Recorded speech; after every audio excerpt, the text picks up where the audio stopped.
Hello, Catholic YouTube. Brian with City the Immaculata here with you, joined by someone I am very excited to have with us, Mr. Phillip Campbell.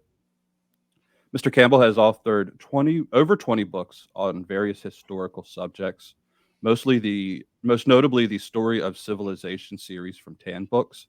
He is also a founder of Cruachan Hill Press, a publishing imprint specializing in works of Catholic history and spirituality. Mr. Campbell also teaches history for the Homeschool Connections, an online Catholic curriculum provider, and he has kindly agreed to come on today to discuss a subject that I am super excited to discuss with him. His most recent work, the Saga of Ireland, a concise history of the Emerald Island. Mr. Campbell, hello. Hi, I'm very glad to be talking about this. We're super excited to have you on. As an Irishman myself, it's a subject I could never get enough of and never have enough opportunity to discuss with anyone. So the man who literally wrote the book with his tongue. Yeah, it took a long time too. I think I spent probably 23 months writing this thing. And I have been working through it for the last few days, and I'm super excited to jump into it with you here today. So just to kind of get us started, it's kind of a question that maybe need not be asked objectively, as it's an amazing story in and of itself. Anybody that's a history buff would probably know that the story of Ireland is a unique story among all the historical places of the world that we could be looking at. But I would like to know, for you personally, what compelled you to tell this saga? Yeah, well, like you said, there's just the objective interest in Ireland. It's got a very unique culture, a very unique history. But I think for me, when I was first delving into my Catholicism, getting serious about my faith many years ago, it was the witness of certain Irish saints that really stuck out to me. I remember reading St. Patrick's Confessions and being deeply moved by his story and his spirituality, of him describing himself praying 100 times a day and 100 times a night on the slopes of Mount Slemish in preparation for his work among the Irish, or in preparation for just preparing his soul before he escaped and went and became a priest and then came back. But I was deeply moved by that. But I think the turning point was when I discovered St. Columba, the Apostle of Scotland, who is often lumped together with Patrick and Bridget as part of kind of a trinity of Irish saints called the Trias Thaumaturga, the three wonder workers. And Columba was such a dominating personality in early Irish history and in the history of Scotland too. And I'm actually I'm Scotch-Irish, more Scottish than Irish.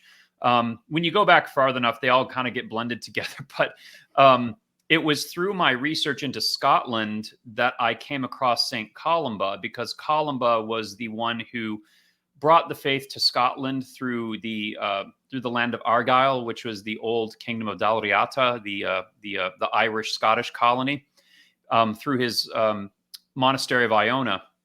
And it was through reading about Iona, the physical island, the structure, the geography, the archaeology of Iona, I got really interested in the life of the monks there and in Columba. And I read the life of St. Columba, and I was so, I was so impressed by him. And also not just by him, but there's a very unique flavor to the Irish saints, especially of the Golden Age. They almost seem like they're I don't want to stress the otherness of Irish Christianity too much because sometimes that gets overstressed, but like it was like there's no saint stories like these ones. They're so odd. You read stories like, like Saint Cyllin has an eyebrow hair that if you look at it at sunrise you die. Like there's Yeah. these just wild stories, and Saint Columba had these great, just I'll just say off the wall stories that were so entertaining, and I just came to love it as a Catholic, as a historian, but just also as a lover of historical literature. And so many years ago, I did my own edition of Adam Nann's Life of Saint Columba. I wrote an Oh, wow. introductory essay on it. We'll put a link to it in the show notes here. Um, and I just fell in love with him. And then I kind of realized, though, that he was part of this whole tapestry of this whole network of saints and people. You go back to this time in Irish history, and it's like almost there's so many saints. You go to Ireland today, you can't go a few kilometers in the countryside without coming across a holy well or the ruin of something that's associated with some saint. And it just kind of stuck out to me that this was an extraordinary place. And later, I would do a new edition of the Life of Saint Bridget of Kildare as well, because she with Columba and Patrick are one of the three great saints there. But I think also as a Catholic, I want to mention that the more I came to study old Irish Christianity, the more I came to see Irish Christianity as a template of how the church could be renewed. Because Irish Christianity had such vitality, so much vibrancy to it, and it was enculturated so well, and it produced such a unique flowering of culture and civilization that when I would look at the cultural wasteland of modernity and then contrast it to Catholic Ireland in its golden age, I would see like this is a model for how our faith should be enculturated. So I am somehow convinced that the more we recover the treasures of Catholic Ireland, the more we will see a path forward in our own situation, and that this is somehow a part of our story that's still unfolding. I have so many questions. I want to. It's a lot. Well, one, I didn't know. I actually have over right on my shelf. It's kind of one of the books that I have sitting to the side. I have the Life of Columba. I didn't know that you had your own, and I have to add to another to my wish list now. So I'm always in need of some good recommendations. Cool. That's great. That's one of that's a classic. I absolutely love. I absolutely love that book. Yeah, it's great. Now, refresh my memory if you wouldn't mind real quick with St. Columba. Was he considered part of that original the Iberna missions out of Ireland and back into the British island up into Scotland, right? That's where you were saying with that. Yeah. He was one of the first that founded a successful mission in Scotland. But of course, Scotland at the time, this was still an Irish Gaelic speaking area in the Kintyre Peninsula, the part of Scotland that is now called Argyllshire. That was an old kingdom called Dalriata, which was like a colony of Gaels who had migrated over to Scotland. And so Columba started his mission there in the Hebrides from Ionia, and then he pushed into the Pictish territories in more mainland Scotland. So in many ways, he's not only the founder of Christianity in Scotland, but the founder of Scotland itself, really. Yeah. Columba was, I don't want to get too into the weeds on him, but there was an important meeting in Ireland in Columba's life, which was called the Convention of Drumcott, which was about whether the Scottish Irish were going to be under the kings of Ireland or whether they would be recognized as an independent kingdom.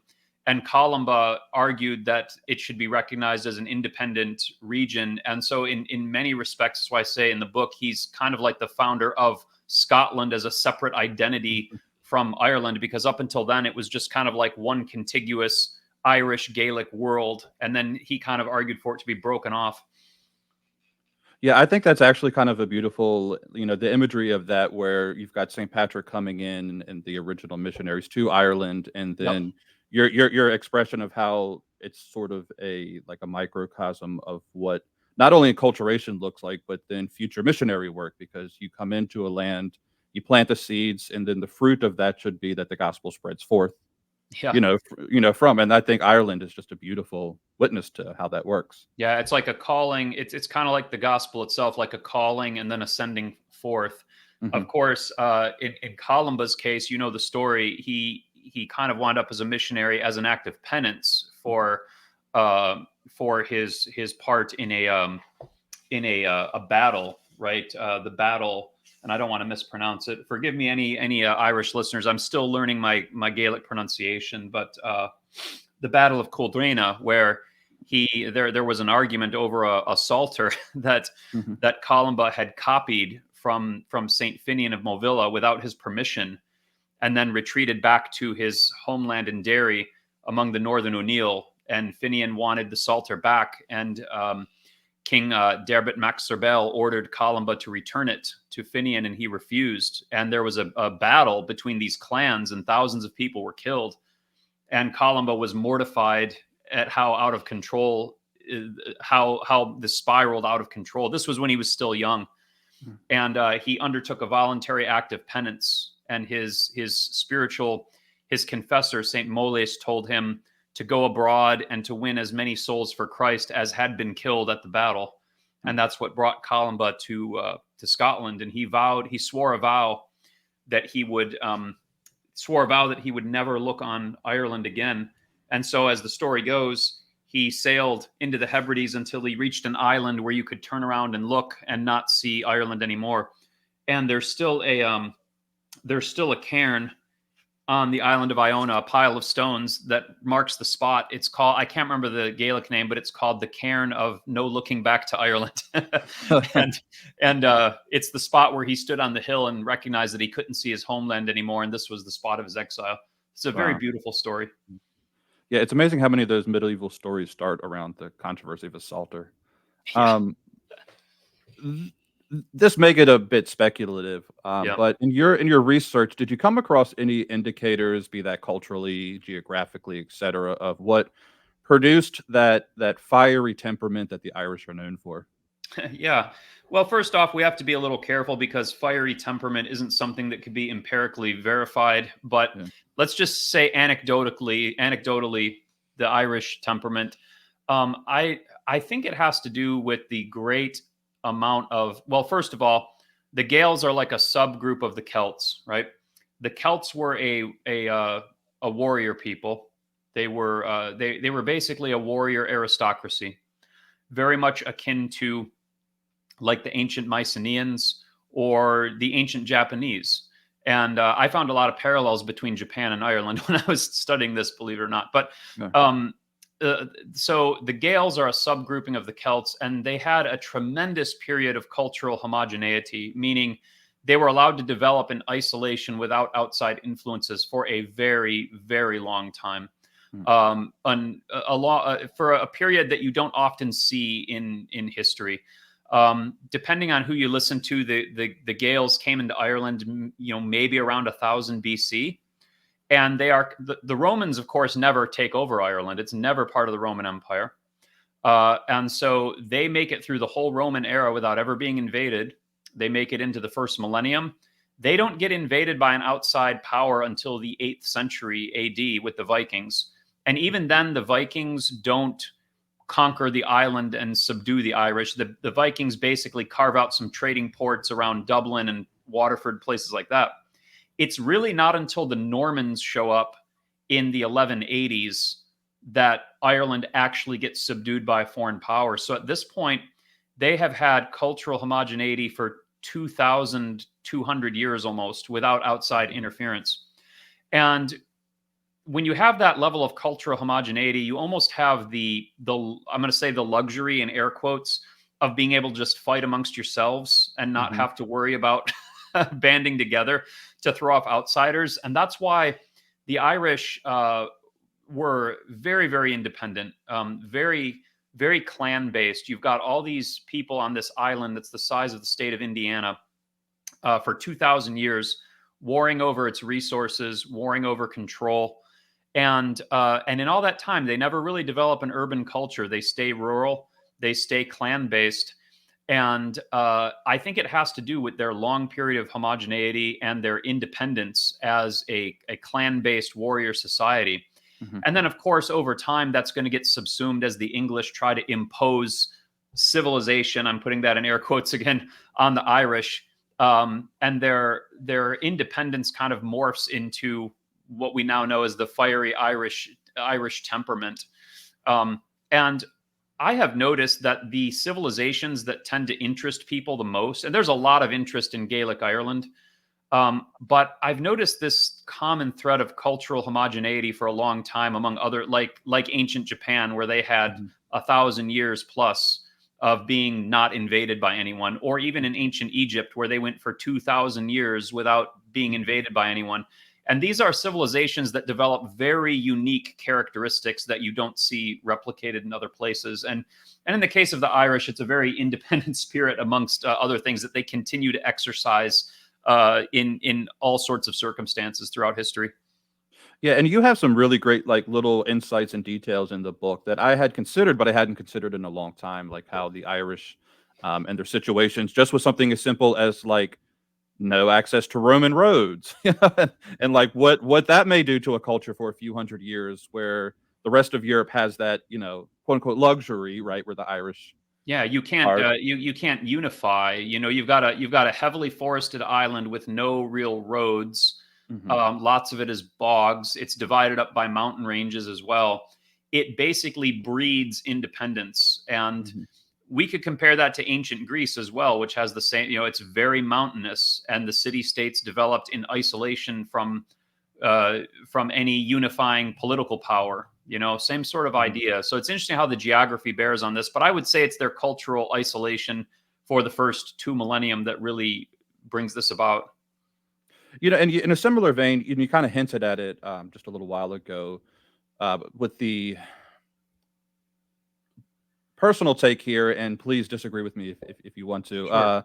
I sometimes think that there's too much made of the Celtic differences compared to the quote unquote Roman Church, and Yeah. sometimes I think that they're too easily dismissed as well.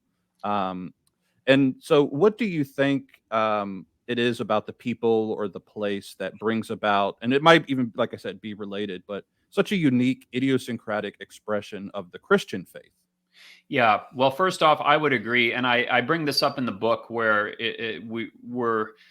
So there's been a tendency. First, I want to address the otherness of Celtic Christianity or Hmm. of the Gaels in general. There has been a tendency in modern times to stress the differences between the Irish Christianity and continental or Roman Christianity. I think this most notably in the book "How the Irish Saved Civilization," which is a well-known book, not a terrible book, but it relies on a trope of playing the Irish against the Roman Church Hmm. as if they're in antagonism, which really you don't see in the history. Yes, the Irish are different. Yes, they're independent, but they're not contra. They're not that distinct. If you read the some of the old Irish, like the Stowe Missal and some of the ancient Irish liturgical texts. Obviously, they have their own liturgy, but it's very recognizable as Latin Christianity. It's not something completely other. And all of the bishops, the important characters in the early Irish Church, even before Patrick, were they either went to Rome for ordination or they went to Rome to be taught. I think we talk about four of them in the book in Christianity before Patrick, Hmm. the Quattro Sancti Episcopi, the four holy bishops, and they all were in Rome and had studied at the foot of the popes. So there was a connectedness to the rest of Christianity. They weren't totally cut off, but they were, nevertheless, they still had their own expression of the faith. But Hmm. this is no different than what you'd see. Obviously, like Visigothic Christianity looked different than Italian, looked different than Greek, looked different than Gallic. Hmm. It's just the matter that in time, all those other continental expressions kind of got blended together into Latin Christianity, whereas because of its geographical isolation, Ireland stayed much more outside the mainstream for longer, right? Hmm. So I do think, though, that we said in the opening, and you agreed that there's a very unique expression of Catholicism in Ireland. And I look at the way that Ireland was converted, also the character of the Gaelic people themselves. Their pre-Christian beliefs were very uniquely suited to the gospel. Um, and I have to preface this by saying most of what you read online about ancient Gaelic religion is nonsense. There's very 100%. Yeah.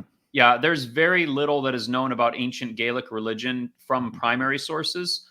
A lot of it was reconstructed based on hypothesis in the Victorian era. A lot of it comes through the hands of Christian monks who were writing 500 years after paganism disappeared, and represents not how paganism actually existed, but how Christian monks in the High Middle Ages imagined it might have existed.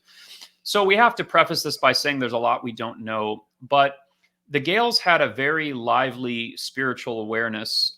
They took the spiritual realm very seriously, and they believed that the spiritual world was always there, in very similar to the way Christians viewed it. There's kind of like a spiritual realm that's overlaying the physical realm, and it's inhabited by all these beings who are there and continue to have influence on people's lives.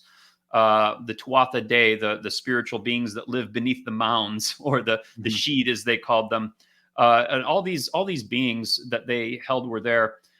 They also had a priestly caste, the Druids, who were more than just priests, which we'll talk about. But so they already were familiar with the sense of like having a priestly hierarchy that were the lore keepers and the keepers of knowledge and ritual. They were very ritualistic. They had what I would almost describe as a sacramental view of nature and of the world, where physical realities were indicative of spiritual realities that were kind of hiding behind the symbols. We talk about in the book how they had a particular love for like in between places, like dusk and dawn, which is neither day nor night, or like a marshy area that's neither land nor water, like these in between places that signified the transition between the spiritual and the physical world. They even had a love of the number 3, and they like to see natural trinities in things. So you'll find that sometimes their gods and goddesses are grouped in 3s, or they love the concept of 3 in art.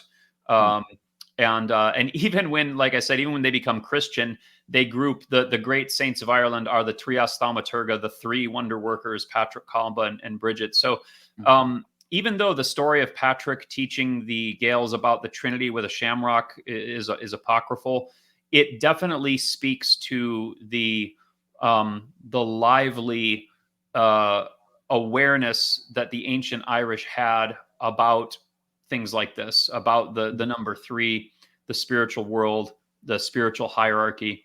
And so I just think that when the Christian missionaries came, they were just very well naturally suited to it. I guess another example we could take that is often observed is how well the Greek philosophical tradition was suited to receive the Christian revelation, right?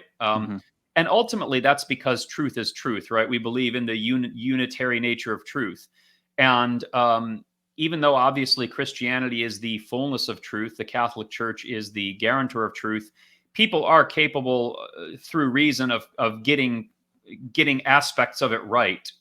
And we tend to view in our Western culture that the ancient Greeks got a lot of it right. And I would say that in a spiritual sense, the Gaels got a lot of it right, not in the way the Greeks did, not in a rational sense, but in their kind of symbolic, sacramental, spiritual assessment of what reality is. They fundamentally got it right.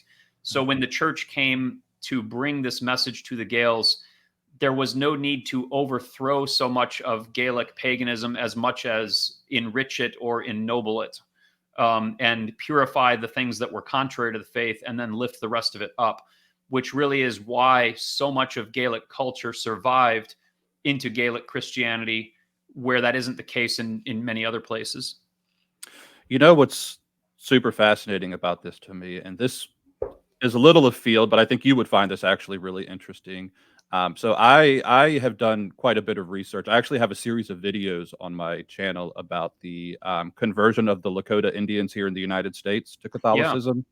And the parallels to what you're saying there are just utterly fascinating to me, because you would think, and this is, I mean, if you take where the Lakota were living Hmm. 150 years ago, it's very similar to how people were living about 2,000 years ago, Right. 2,000 plus year before the Roman Empire, roughly. Yeah.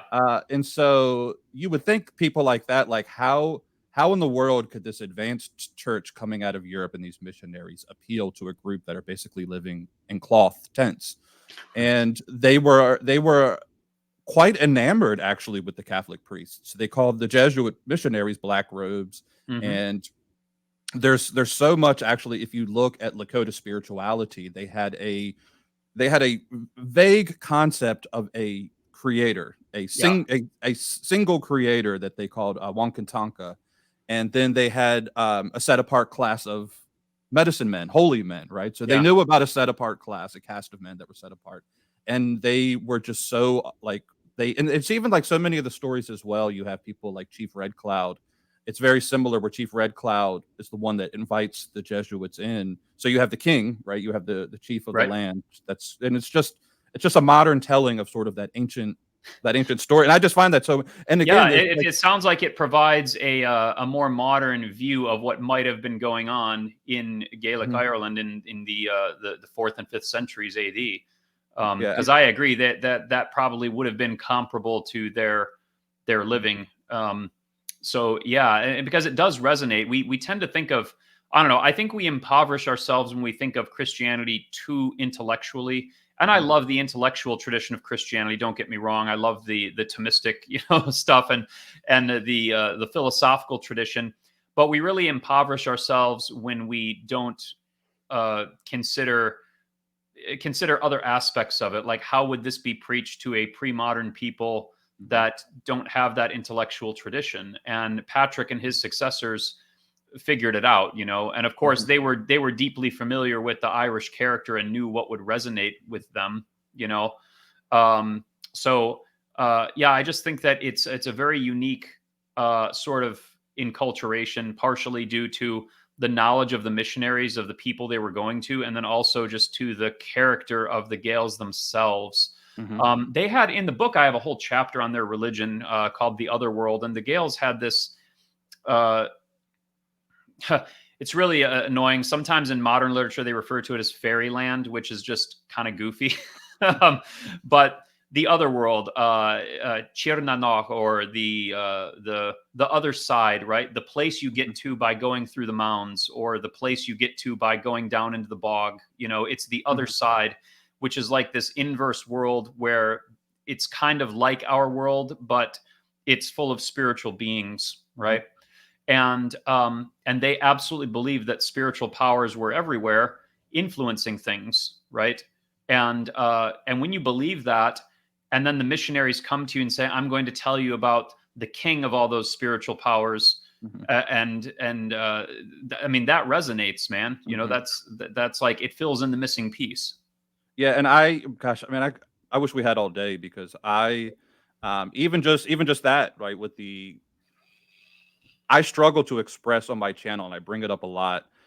What it's like, you can't, like, we, with the Western mind, with all of the hundreds of years that we have behind us, like you said, of the intellectual tradition and the rise of the universities and all of these things. It's hard to put yourself in the place of a people like in the Western world. It's not uncommon for us to have to, like, to experience spirituality. We have to go out into the woods, right? Yeah, And yeah, like, we have to go find God in nature, where it's like you have to put yourself in the mindset of a people that their whole existence, from their waking hours to their earliest memories, everything is like they're surrounded by it. There is no like yeah, I have to go experience it. Like, the world itself is very cosmic in that. And I love what you're talking about. And it's maybe it's just an anthropological, like, meta discussion, but I love the fact yeah, that in that Lakota, which is completely unrelated to the Gaelic world, that the Lakotas also viewed a thin veil between the spiritual and the natural. There was no, like, and they had a, like, um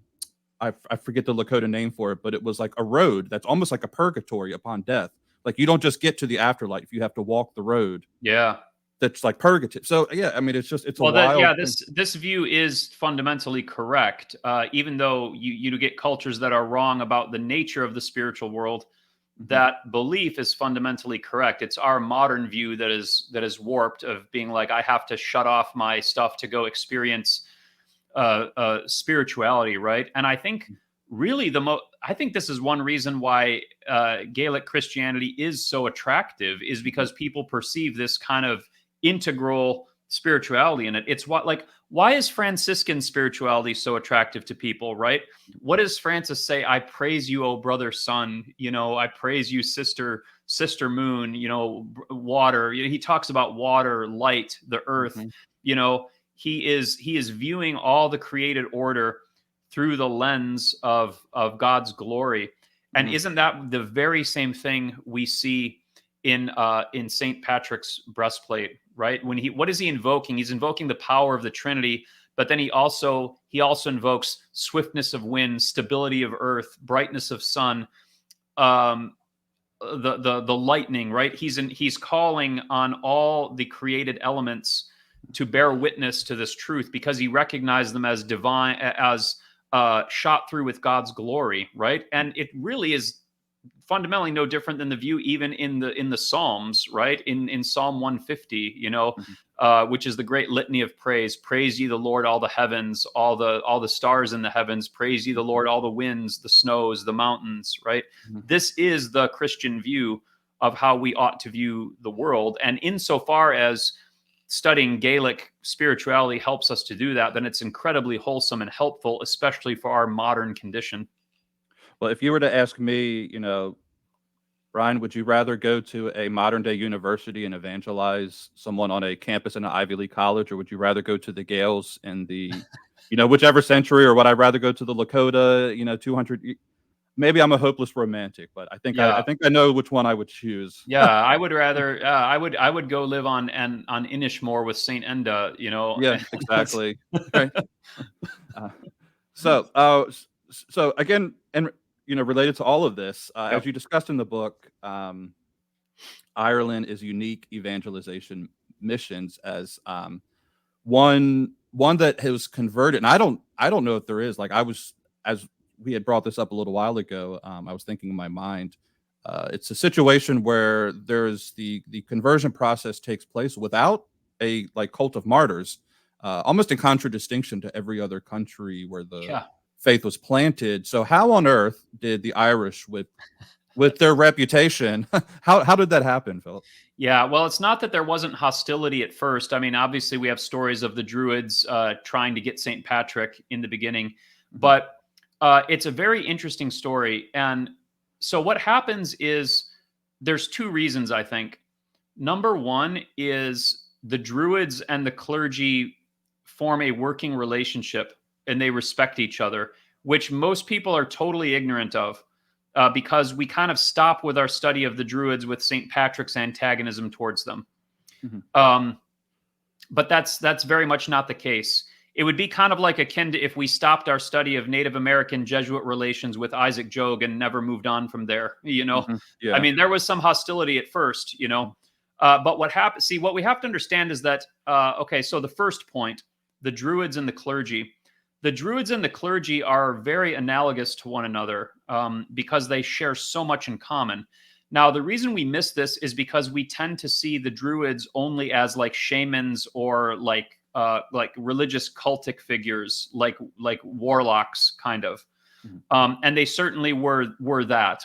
But that's not all they were. They were the lore keepers. They were the ones who memorized the genealogies. They were the bards. They were the poets. They were the ones who memorized the laws.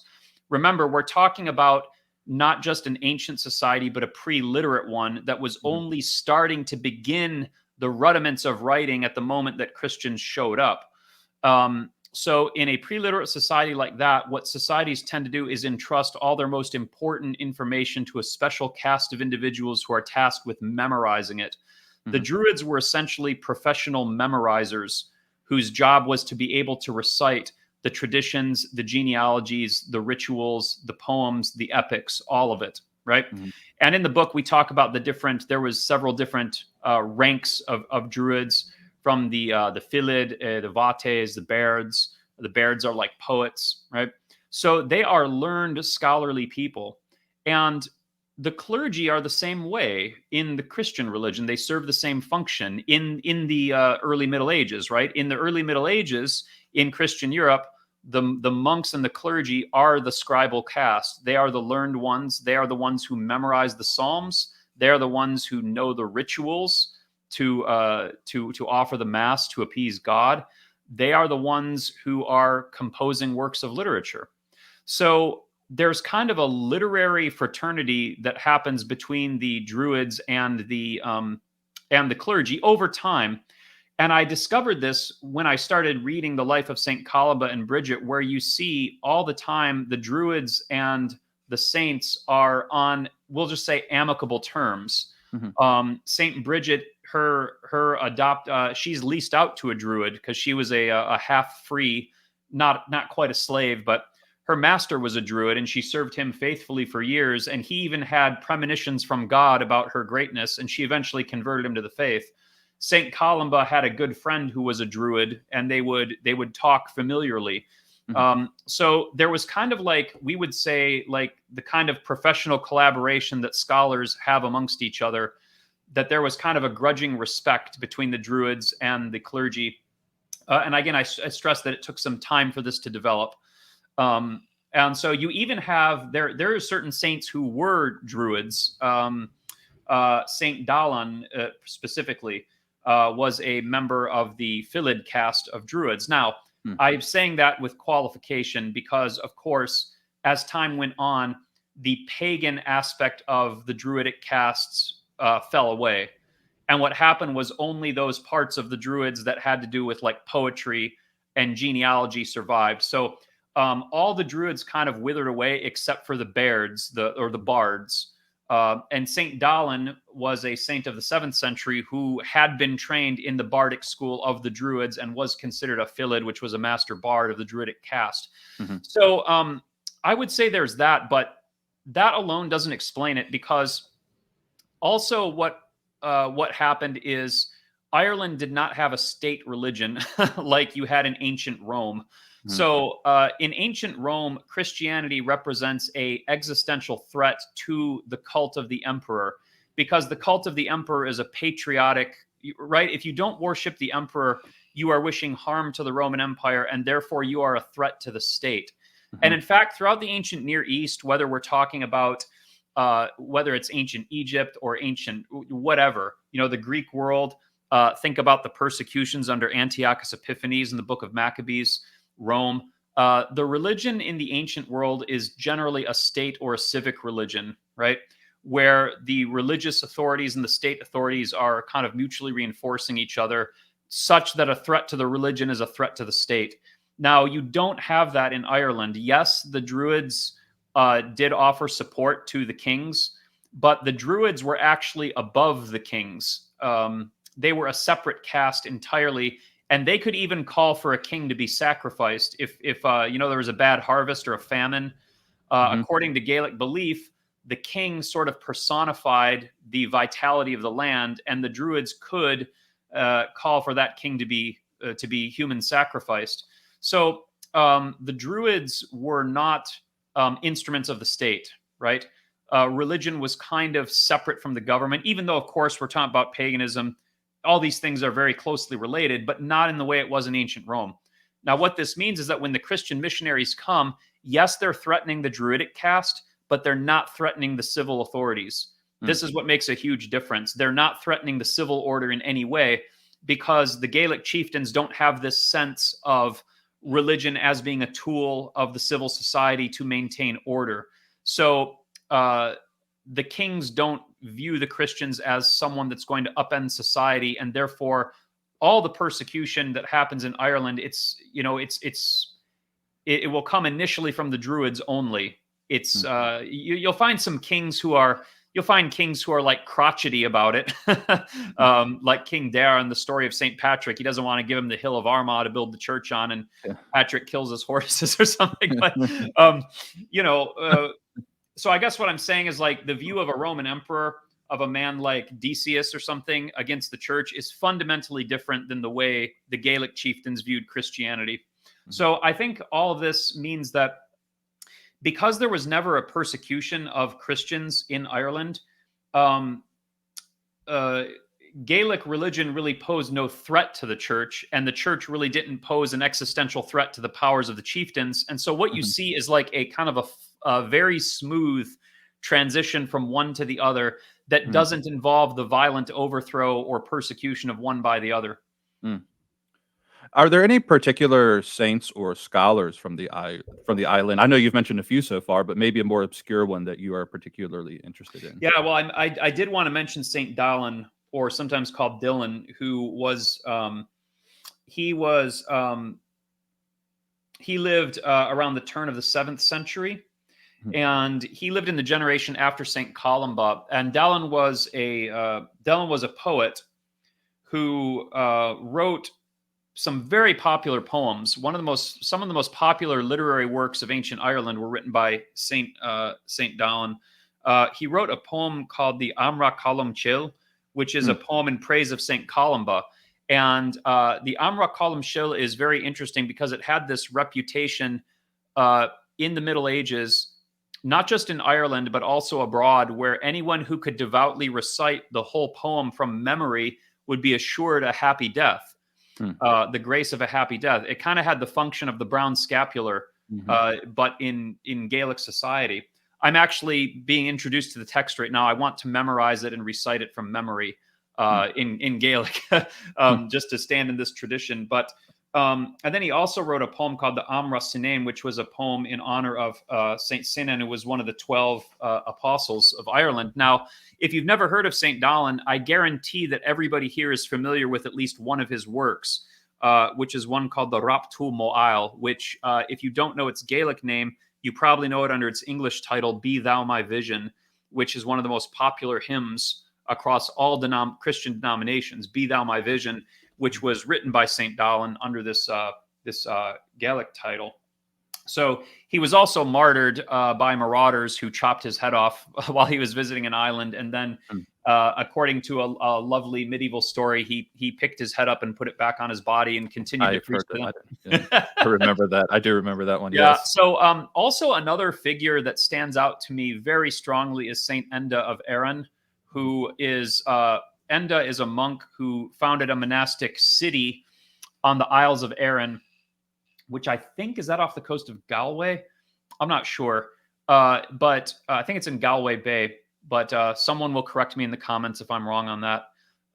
But this was, I think you probably read about him if you probably got to him in the book already. But this was a tremendous monastic community with thousands of monks living on these bare islands under a very austere regimen. He didn't allow fire on the island anywhere. Mhm. Like, Mhm. you couldn't have fire. And when I was studying him, it was like they had to make their own soil because the Mhm. island was so rocky. They didn't have soil, so If they if had.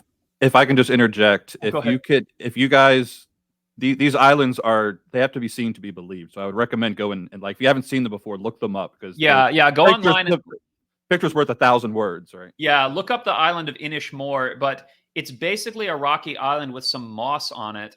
Mhm. And what they would do is they would find cracks in the rock, and they would go down to the seashore and gather seaweed, and then they would mix seaweed into the sand, and then the decaying seaweed would put organic material into the sand and turn it into some impoverished soil that they could grow little meager, scraps of peas and stuff on to live off of.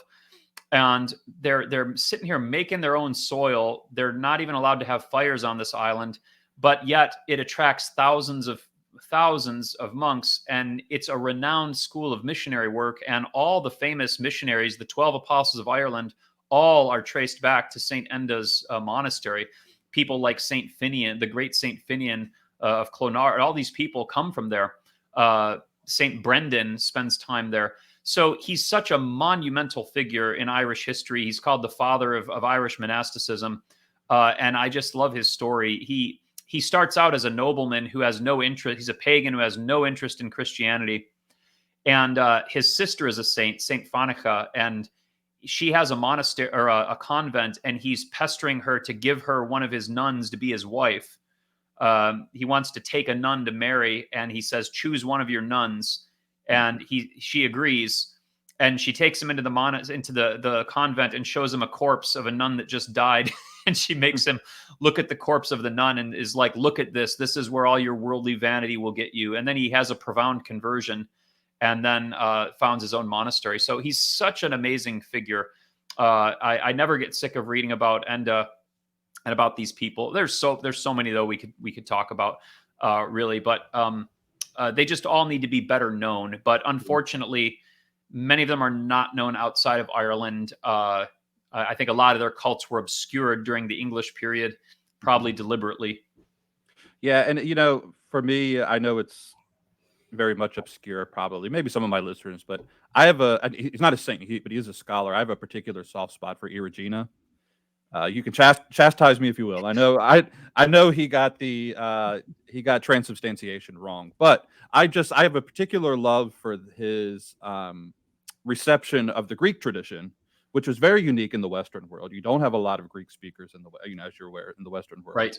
And then his translation of, I think he translated Basil, if I'm not mistaken. He was involved with the Cappadocian Fathers, and there's a working hypothesis. I don't know if it's been confirmed at this point or not, that actually Bonaventure was introduced through some of the Greeks through Irigena's work.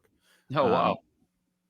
But I know. I mean, I know he's kind of an obscure character, but again, I would agree with you. I would love for some of these people to have a better name. I mean, because you're looking at like Irigena's the time of Charlemagne, and you get somebody as like powerful as Charlemagne who's trying to cast his net out across Europe to bring in the most important people in Europe to his court, and that's a significant honor, to be Irigena, to have him picked among who Charlemagne could pick from Europe. So I think that's just and there's of course lots of Anglo-Saxon monks that Charlemagne pulls as well, and scholars, but many of those Anglo-Saxon scholars, if you read Venerable Bede, they were trained in the Irish tradition because the Irish used to have a very large presence in England, especially in the north, where many of these people came from. So their influence their influence ripples out through many layers of history, right to the court of the great Charlemagne. It's really astonishing. I think it was Tolkien that said that the great Anglo-Saxon missions out of England are some of the like great lost history of the ancient world, or the medieval world, anyways. Yeah, I would agree. Do you have any thoughts as to why the Irish were never able to really fully consolidate the clans and become a larger player in the geopolitical events of Europe? And I know we're talking about hundreds of years of history in one question, but if you have any thoughts on that, I'd love to know. Yeah, well, it comes down to what we talked about before about their independence, right? Yeah. The Irish had, for a long time, they had no sense of national, like we're sitting here talking about the Irish, but the Irish didn't necessarily view themselves as the Irish. They viewed themselves as O'Neill or Connachta or Dalkish or Oanachta, these various tribal groups that they viewed themselves as. So they weren't necessarily thinking of themselves. It would take external stress, an external threat, to make them perceive their collective identity. And you see this first with the Vikings, where the Vikings are the first time that they get ravaged by an external force, and they start to see the benefits of unity. But even then, that didn't stop them from, like, this is an astonishing statistic I found, and it's in the book. The high point of Viking violence was in the early 9th century for Ireland. And in the early 9th century, there is 26 recorded Viking attacks on Ireland. But during the same period, there are 87 battles of the Irish amongst themselves. Wow. At the same period, while they're being invaded by the Vikings. So, and of course, we talk about the Viking conquest of Ireland, but really the Irish conquered the Vikings, because as soon as the Vikings settled, the Irish basically turned them into Irishmen. The Vikings are settled there for maybe one generation before they get tangled up in all these Gaelic clan feuds and start allying with them. So in the 11th century, Brian Boru, the Ardri or High King, he is the first one who starts to forge anything like a cohesive Irish identity. But even he fails. There's people in Ireland who never acknowledge his overlordship. There's people in Ireland who they look at Brian Boru and they say, I'm going to ally with the Vikings over you. And there's people who do that. They ally with the Vikings over their own people.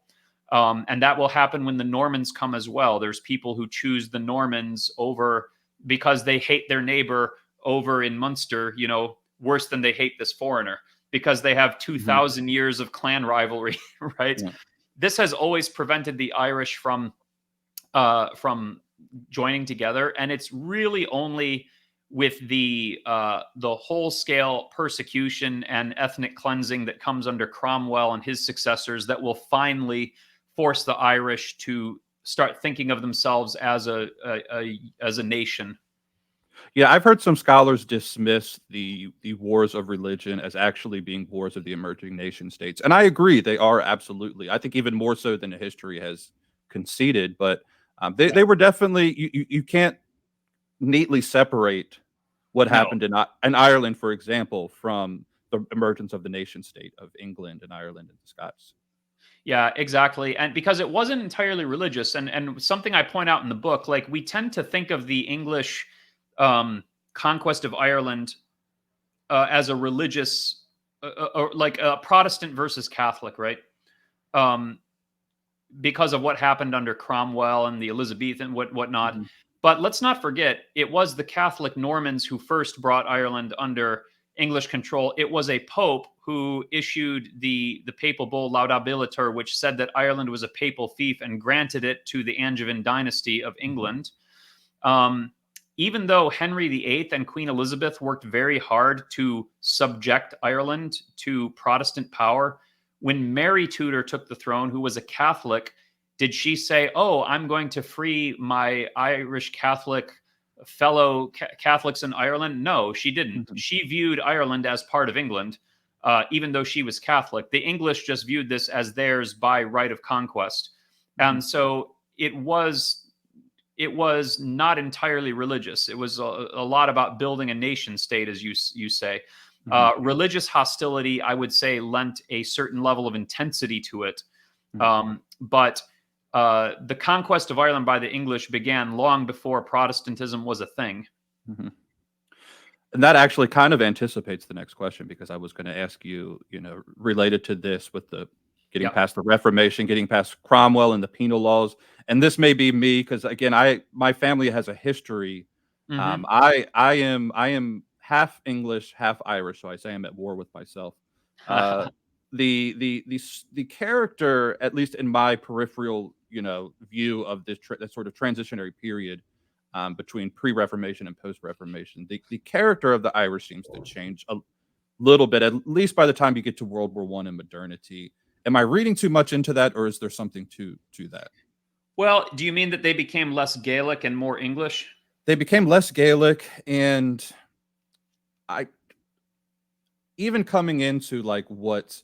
Well, first, Philip, how are you doing on time? How are we? Because I know. Oh, I'm fine. I'm fine, dude. Okay, good. Because I know we discussed kind of what's going to happen when we move into modernity. It definitely starts getting a little bit trickier. But with the emergence of the nation states and with the emergence of a unique Irish identity, just to give you an example, my mother was visiting Ireland one time. Was it my mother or someone else told me this story? Anyways, they were visiting Ireland in the 70s, 80s, and someone asked her, "Are you Catholic or are you Protestant?" And she wasn't even religious at the time. She said, don't even know if I'm really Christian. And they were like, "Well, we're not really asking if you're Christian. We're asking if you're Catholic or Protestant." Because in their mind, it was like, what side of this, this battle are you on? And I have quite a bit of theories and beliefs about what actually happened to Ireland in the 20th century. But I do think it becomes where there's a shift between Ireland as a Christian nation versus Ireland as Irish as a people that are trying to defend for their existence, right? Defend for their lives and their existence. Yeah. And that becomes the cultural milieu of the island within Catholicism within that, but as a part of an identifier as to be Irish. Yeah, you're saying that you get to a point where Catholicism becomes part of what it means to be Irish, where it becomes an ethnic identifier, kind of. Right, right. Yeah, I remember my old history professor in college. He told me about going to France, and he had this friend that said he was Catholic, and then the guy said and did all these various things that were completely at odds with Catholicism. And he said, "I thought you said you were Catholic." And he said, "Of course I'm Catholic. I'm Catholic, like I am French, like I am white." um, and I think you have a little bit of that in Ireland too. Yeah. And this, okay, so I agree. And this is because, though, the English made such a big deal out of it. Like, Yeah. the English tried so hard to extirpate Catholicism and made Catholicism like all the penal laws, the suffering that the Irish endured, you could get out of it by simply repudiating Catholicism and embracing the Church of Ireland, which was a offshoot of the Church of England. Reading through the penal laws, they were so horrible. Yeah. Like, this was like the most malicious campaign of anti-Catholicism I've ever read of, honestly. Like listen to this. One of the penal laws, if a parent dies and leaves his estate to the siblings get the inheritance equally unless one of the siblings converts to Protestantism, and then he automatically gets the majority of the inheritance. So it takes the vulnerability that comes with a parent's death and getting the estate and uses it as a tool of leverage to to incentivize one sibling to apostatize, to take the inheritance, to get out of poverty. It's kind of like going to two poor people and saying, like, "I'll give you this sandwich if you punch your friend." It's really malicious. But the way that Ireland became this way was because the English made Catholicism the pressure point. Hmm. And so if you weren't going to give in to English pressure, that necessitated maintaining your Catholicism in the face of that antagonism. So Catholicism became associated with Irish nationalism or with Irish resistance, to the point where this was something that had to be defended whether or not you any longer personally believed in the church, or whether or not you were going to live as a Catholic. Hmm. Eamon de Valera, who is one of the great Irish nationalists, right? He was excommunicated Hmm. for early in the 20th century for supporting IRA violence, despite the Pope and the bishops specifically telling them to repudiate it. Now, later he was reconciled with the church, and he actually hosted the great 1931 Eucharistic Congress in Dublin, which Hmm. was, I think, the first. I think I may be wrong, but I think it was the first international gathering ever where the Pope addressed people remotely by radio Hmm. during the Pontificate Pius XI. But at any rate, yeah, you get this chain, and I think this also has to do. I'm going to single out one individual, Daniel O'Connell, who is Hmm. known in Ireland as the Great Liberator, because it was through his efforts that you get the repeal of most of the penal laws in the early 1800s.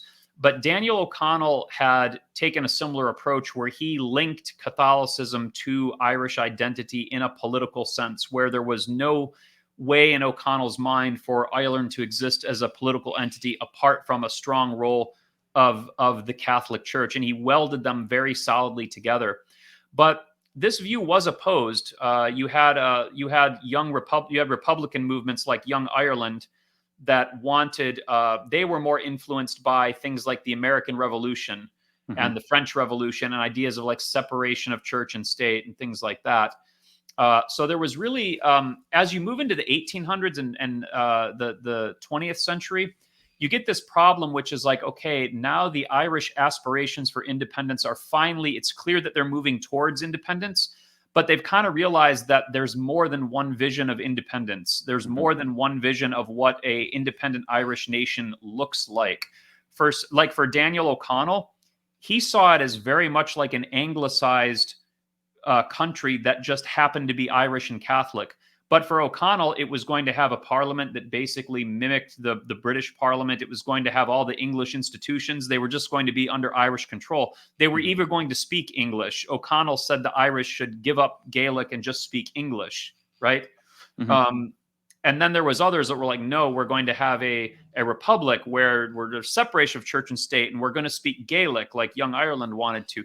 So there's all these different views of what independent Ireland will look like and how the church will play into it. And they don't really get to resolve these because independence will come to them very swiftly without these debates being resolved. And then they have to fight about it after the fact.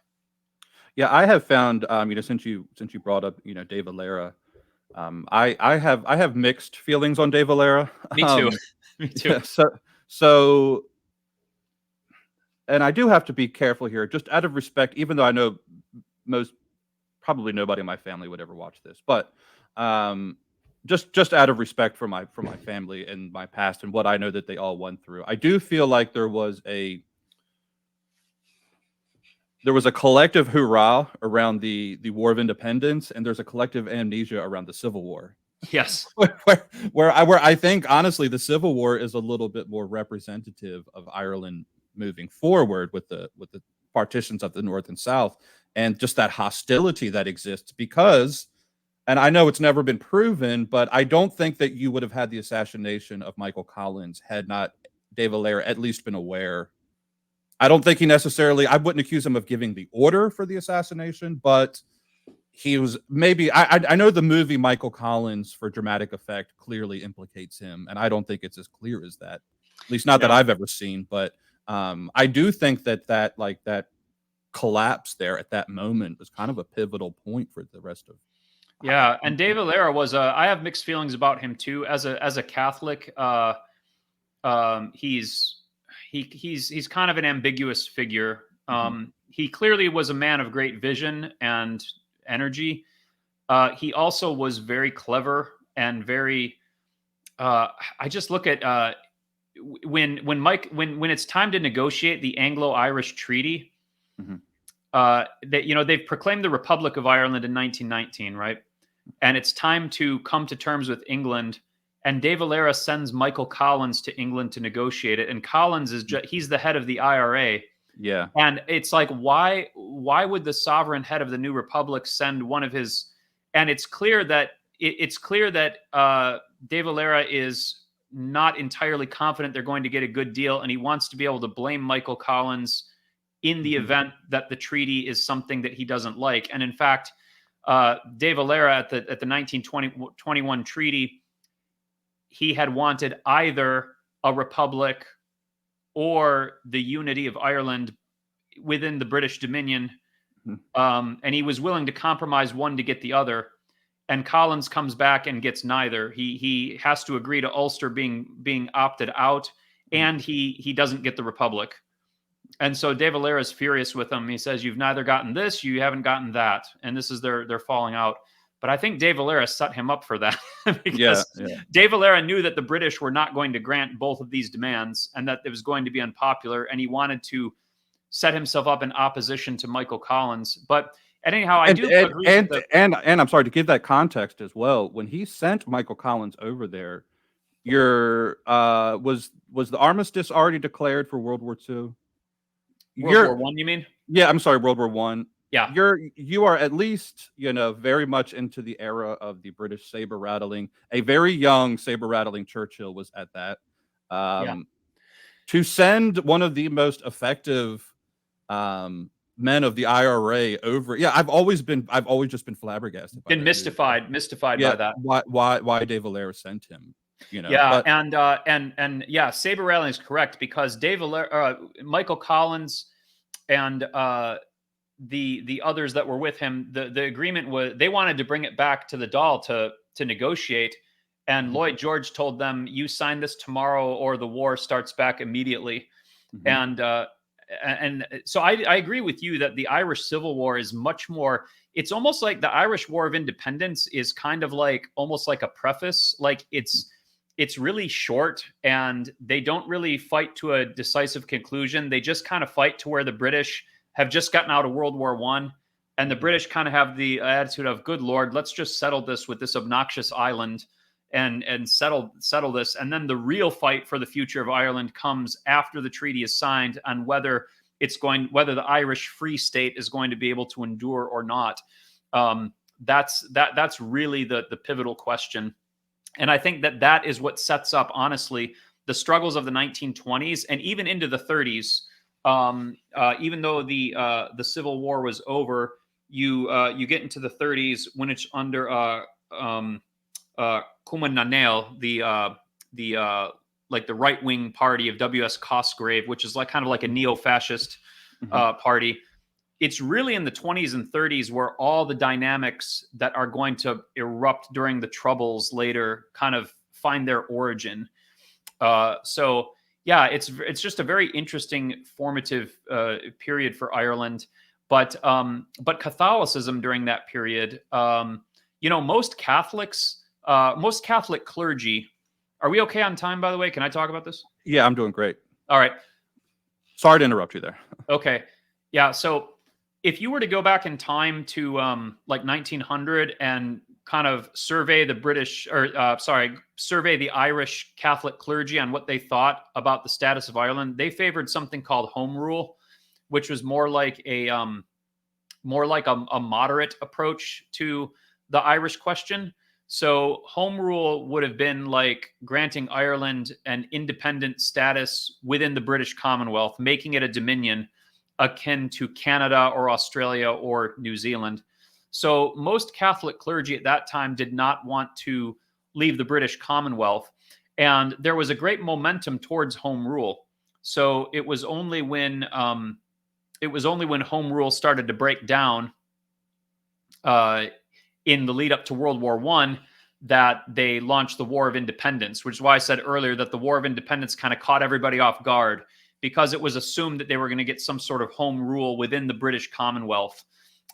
So when that didn't happen, see, the British suspended home rule discussions because of World War I. They said they passed the third home rule bill, and then they said, we're not going to implement this until after the war is settled. And the nationalists weren't going to have it, so they revolted. But at any rate, the Catholic Church didn't support full independence at first. Once independence became inevitable and the Free State was created, then the vast majority of Catholic clergy were in favor of Michael Collins' Free State, as opposed to De Valera's people, which were known as anti-treatyites, for opposing the Anglo-Irish Treaty. So when you finally get De Valera come to power in the 30s, he has a very ambiguous relationship with the Catholic Church. He's consistently been on the opposite side that they have. So it's going to take some time for him to reconcile. And as I said earlier, the way that he does this is by facilitating the great Eucharistic Congress of 1931. But then also when he writes the 1937 Constitution for Ireland, he takes the unprecedented step of surveying the Catholic bishops and even the Pope. He sends the draft constitution to Eugenio Pacelli and wants the Pope's input on whether the Irish Constitution kind of passes muster in the eyes of the church. And Eugenio Pacelli is smart enough to not get involved in it. He has this great statement. He says, "We shall remain silent. We neither praise it nor condemn it." and De Valera says that's good enough, because he doesn't want an uprising where all the Irish Catholics are saying this is an ungodly anti-Catholic constitution. And so to this day, you still have the great preamble, the 1937 Constitution, in the name of the Most Holy Trinity, which it starts by invoking the Trinity in Jesus Christ. So it's a real interesting story how the church kind of played into this. But I talk about it in the book at the very end, where like, what does it mean to be Catholic, to be Irish Catholic today? Like, did we get to a point where perhaps Catholicism was made such a pressure point in the Irish struggle that it became more of a means to an end and rather an end in itself? You know, did it become just kind of like something that is a box that you tick, rather than something that is faithfully believed in and adhered to? And of course, today Ireland has gone down the road of secularization, not much different from any other European country. And you see these awful. When I was writing my essay on Saint Bridget of Kildare in this book, just finding awful things online with Irish politicians saying like Saint Bridget was pro-abortion and all these horrible things, and just awful. Yeah, I do want to, like, I mean, that's actually a really great carrot, because I would love to honestly spend the next hour discussing it with you, but I also want people to buy the book.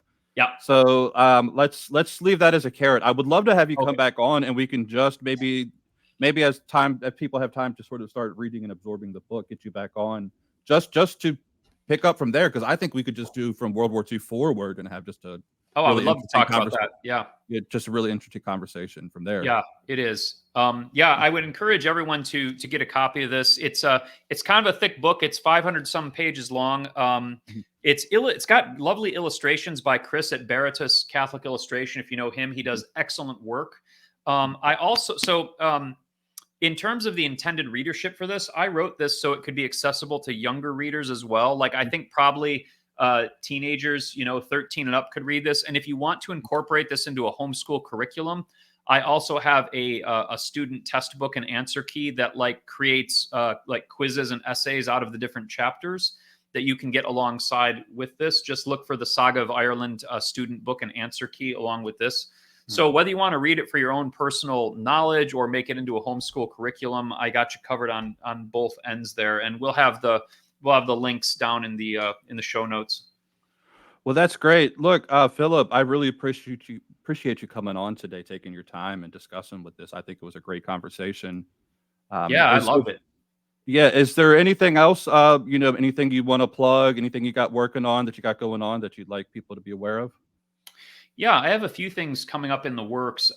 Probably in May of this year, I have a new book coming out called In Pursuit of Wisdom, The Church and Science Throughout the Ages, which is a comprehensive history of the Catholic Church's engagement with the natural sciences. It starts right back with the early church and goes all the way into the 21st century. So it's going to be a massive tome, but I think it's going to be very rewarding for those who are interested in the subject. And I would also encourage your readers, if you are interested in more Irish resources. First off, like I said, I do have these editions of the Life of Columba and Bridget of Kildare, and they do have original essays and supplementary material. This one, the Life of Saint Columba, has a not only an introductory essay by me, but also in the appendix, all the poems and songs that Columba is attributed to Columba are in there. In Bridget of Kildare, I've got an introductory essay, and then I have a lovely appendix in the back systematically refuting the claim that Bridget was a pagan goddess who has been transmogrified into a saint.